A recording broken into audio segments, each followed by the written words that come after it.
আসলে এক রাজাকারের বাচ্চা বলেছিল আমার মা বোনদের পেটিকোট নাকি খুলে নেবে সামনে জাতীয় নির্বাচন 12 তারিখে।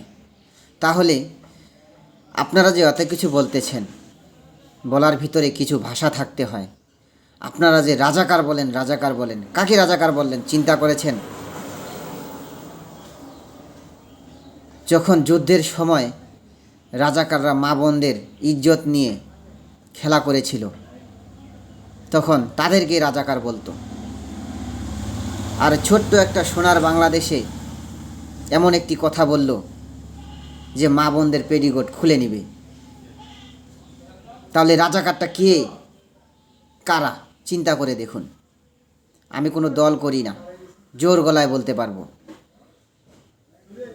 তাই বলবো, ওই শালা লেউটার বাচ্চা যেগুলো বলেছে, তার এলাকাবাসী তার কাপড় চোপড়গুলো খুলে নেবেন ভালো করে, না হলে কিন্তু আপনারা নিজেরাই পস্তাবেন।